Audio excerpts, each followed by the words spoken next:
इस तरह से कत्लेआम करना और फिर सीना तान कर बताना कि हमने इतने बंदे मार दिए। एक आम इंसान ये समझता है शायद हमें खबर मिल रही है।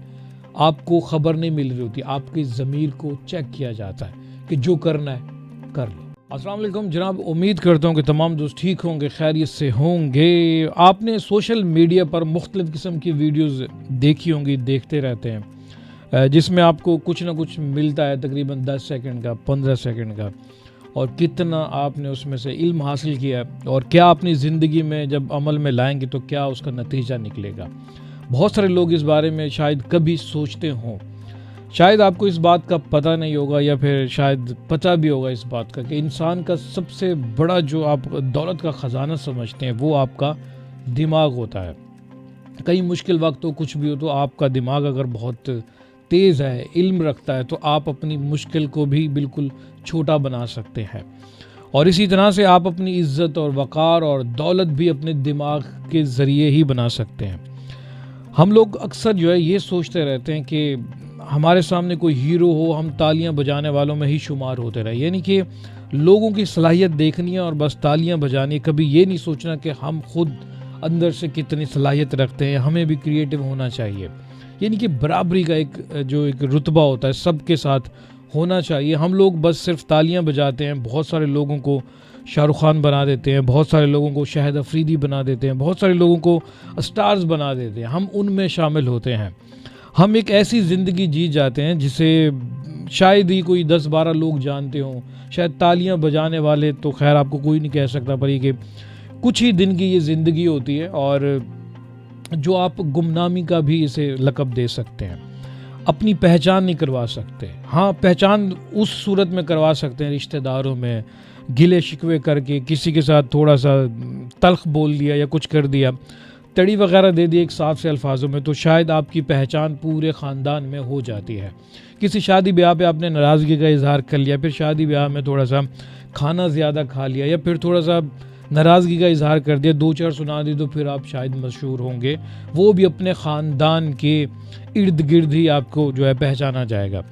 कभी आपने ये नहीं सोचा कि आप अल्लामा इकबाल जैसा बने या कायद आज़म मोहम्मद अली जिन्ना जैसा बन सके, क्योंकि इस बात में भी आपको थोड़ी सी हंसी आना शुरू हो जाएगी कि ऐसा हो नहीं सकता। कभी हम सोचते नहीं हैं। सारी बातें या फिर जो भी अल्फाज हैं, इसे अमल में लाने के बाद आप एक क्रिएटिव आदमी बन सकते हैं, स्टार।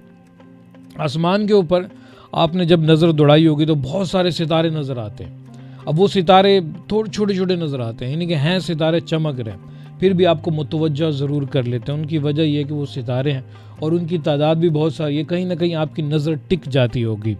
ये मैं उन लोगों की बात कर रहा हूँ जो नेचर के साथ जुड़े रहते हैं। वैसे आज के दौर में जो है किसी भी इंसान को इतनी यानी कि मोहलत नहीं है कि वो आसमान देख सके, क्योंकि उसे मसनूई जो लाइटें हैं यही अपना जो है अपनी तरफ मुतवज्जो करती हैं, इन्हीं की तरफ इंसान अपना वक्त ज़ाया कर रहा होता है।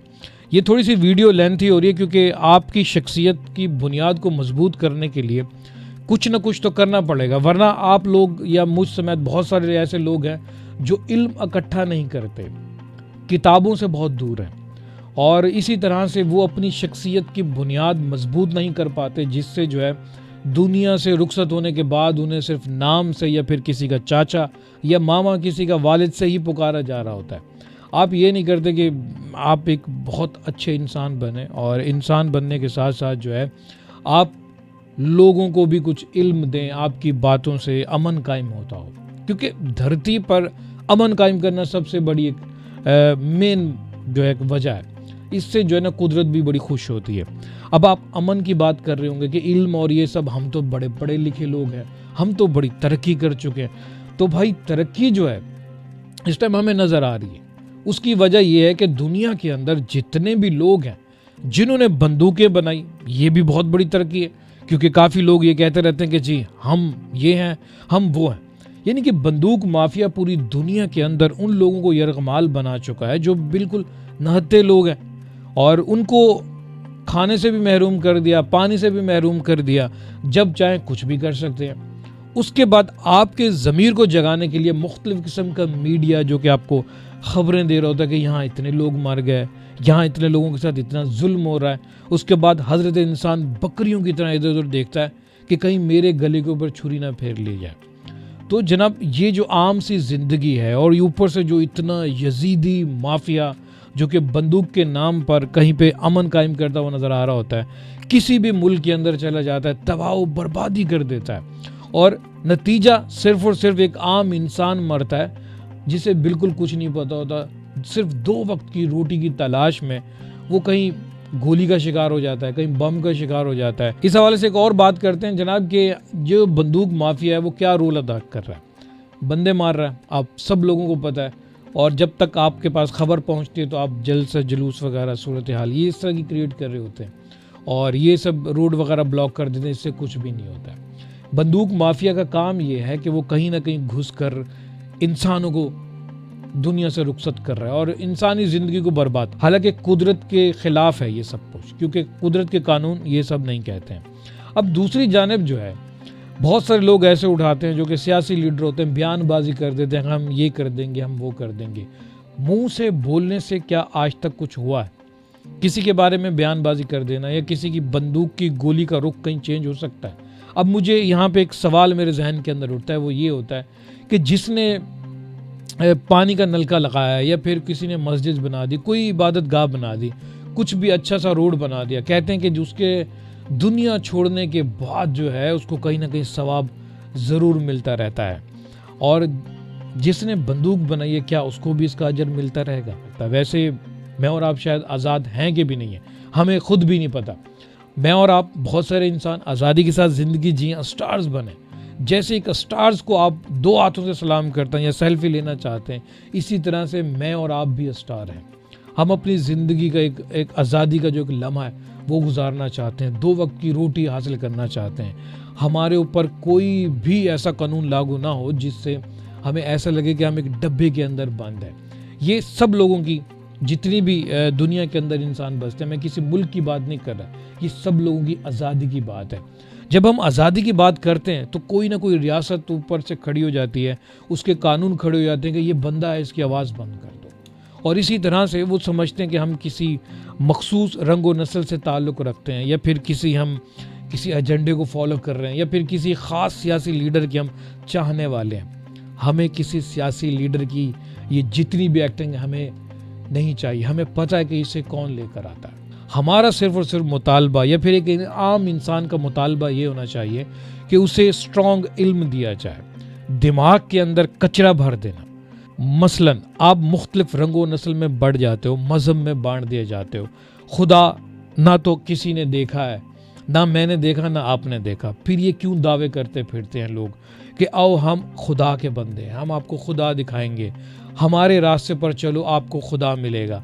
ऐसा आज तक किसी ने गारंटी नहीं दिया। मरने के बाद किसी को कुछ नहीं पता कि क्या होने वाला है। मुख्तलिफ किताबें तो ज़रूर हैं, उसमें ये तो बता दिया जाता है कि ये सब कुछ होगा। अब हमें नहीं पता कि क्या होगा। नींद में जब आप सो रहे होते हैं तो वो आपके मनपसंद के ख्वाब होते हैं या फिर आपको टेंशन के हवाले से कुछ ख्वाब दिखाई दे रहे होते हैं। उन ख्वाबों के अंदर कोई अमल दखल नहीं कर सकता।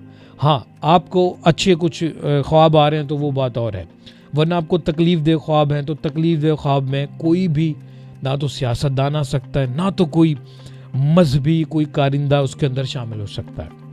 वो सिर्फ और सिर्फ आपका ख्वाब होता है, अब लोगों को बताने की कोशिश करने के मैंने ये देखा है। शायद यही ज़िंदगी है और रुखसत होने के बाद शायद हमारे साथ भी ऐसा ही होगा। सिर्फ हम और सिर्फ इंसान हैं, इस धरती पर आज़ादी की सांस लेना चाहते हैं और 2 वक्त की रोटी तो हमें मिलनी चाहिए, हमारी जान नहीं ज़ाया करनी चाहिए। अब आप सोच रहे होंगे कि ये किस तरह की बातें हो रही हैं, क्या हो रहा है। तो जनाब ये जो फोरम है इसके ऊपर हम कुछ ऐसे अल्फाज हैं जो इस्तेमाल नहीं कर सकते, हमारा चैनल डीमोनेटाइज हो सकता है, हमारे पास कम्युनिटी गाइडलाइन आ सकती है, स्ट्राइक आ सकती है कि आपने क्या बोल दिया। क्योंकि जिस फोरम पर हम बोल रहे हैं वो भी एक जालिम का फोरम है और इसके हिस्सा हम भी बन चुके हैं, क्योंकि हमें भी अपनी रोजी रोटी प्यारी है जनाब। बहुत सारे लोग सोचते होंगे कि यार खुले अल्फाजों में बोल देना चाहिए, तो खुले अल्फाजों में कोई भी नहीं बोल सकता। मुल्कों की जंगें छिड़ चुकी हैं, लोग मरते जा रहे हैं, बंदूक माफिया अपनी काउंटिंग करके बताता है बाकायदा। ये सोशल मीडिया या फिर आप इलेक्ट्रॉनिक मीडिया पर देखें, आपको लग रहा होता है कि ये एक रिपोर्टिंग दे रहे हैं। आपके अंदर का ज़मीर ये चेक कर रहे होते हैं कि हमने 50,000 या 400 लोग मार दिए, इंसान मार दिए, आप क्या करना चाहते हैं। ये खुली एक बदमाशी है, ये खबरें नहीं होती हैं। आप देखें एक मुल्क के अंदर जिसके साथ हमारे जज्बे जुड़े हुए हैं, वहाँ पे कितने लोग मर रहे हैं। सुनने में ये भी आ रहा है कि वो मुल्क एक स्ट्रांग नहीं है, उनके पास कोई भी इस तरह का असलहा वगैरह कुछ भी नहीं है, फिर भी उसके ऊपर असलहा रखने वाले लोग वार कर रहे हैं और बाकायदा एक काउंटिंग एक बताई जा रही होती है मीडिया पर कि इतने लोग मार दिए। आपने जो करना है कर लें। बड़े बड़े सियासी लीडर जो यहाँ पे आके बयानबाजी कर देते हैं कि आपने जो करना है कर लें। बयानबाजी से कुछ भी नहीं होगा। खुदारा आप लोग, बहुत सारे लोग हैं इसमें, इल्म को मजबूत करें और आपको पता होना चाहिए कि अमन किसे कहते हैं और इल्म रखने वालों को सुने, जिसके पास इल्म हो, जो आज़ादी का इल्म देता हो। आज़ादी ये नहीं कि आप बिल्कुल कपड़े उतार के आ जाएं, ऐसा बिल्कुल भी नहीं होना चाहिए। अब आप देखें जनाब, जिनके पास इल्म नहीं होता वो कितना अपनी ज़िंदगी को बेहाल कर जाते हैं। आप ये नहीं कह सकते कि इल्म जो है सिर्फ और सिर्फ किताबों में पढ़ा जाता है या फिर इस तरह से। इल्म वो होता है जो आपकी इज्जत, आपका अपना आप लोगों में मनवा सकें, इज्जत के साथ ज़िंदगी जिएं और किसी की तकलीफ़ का बायस ना बने, किसी को गालम गलोच ना करें, किसी के साथ तल्ख अल्फाज से इस्तेमाल ना करें। अगर आपके पास बंदूक है और आपके पास इल्म है तो आप उसका सही इस्तेमाल करें। अब ये नहीं कि आप नहते लोगों पे चले जाएं। दुनिया तरक्की तो कर चुकी है। हम लोग सोचते रहते हैं कि हम एक चीज़ बनाते हैं, मसलन आज एक मोबाइल फ़ोन है, इसके अंदर एक प्रोग्राम फिट है जो कि आपकी मर्ज़ी के हिसाब से काम करता है और पूरी दुनिया के अंदर एक जैसा ही काम कर रहा होता है। आप किसी भी एंड्रॉयड को ले लें या एप्पल फ़ोन ले लें, कुछ भी एप्लीकेशन ले लें या फिर कंप्यूटर की विंडो ले लें, वो एक जैसा ऑपरेट करते हुए नज़र आती है। आपको फंक्शन एक जैसे मिलेंगे, लैंग्वेज तब्दील होगी। पर हज़रत इंसान के साथ इतनी नाइंसाफ़ी क्यों? हज़रत इंसान का माइंड क्यों तब्दील कर दिया गया? मुख्तलिफ रंगों नस्ल में, ज़ात पात में या फिर ग्रोह में या रोड के ऊपर जलसे करने में क्यों बांट दिया गया? इसका प्रोग्राम एक जैसा क्यों फिट नहीं? हम क्यों एक जैसा नहीं सोच सकते? आज हम दुनिया के अंदर बहुत सारे लोग मरते हुए देख रहे हैं, कुछ भूख से मर रहे हैं, कुछ क्या कर रहे हैं। एक इंसानी तौर पर मैं मुतालबात ये करना चाहूँगा, यजीदी जितने भी लोग हैं जो दुनिया के अंदर जुल्म बर्पा करते हुए नजर आ रहे हैं, आप हमें डब्बे में बंद कर दें, आपके हम सारे कवानीन मानने के लिए तैयार हैं। 2 वक्त की रोटी और बिला वजह बगैर किसी नुकसान के, बगैर किसी गलती के हमें गोली का निशाना मत बनाए। इस तरह से कत्लेआम करना और फिर सीना तान कर बताना कि हमने इतने बंदे मार दिए। एक आम इंसान ये समझता है शायद हमें खबर मिल रही है। आपको खबर नहीं मिल रही होती, आपकी ज़मीर को चेक किया जाता है कि जो करना है कर लो।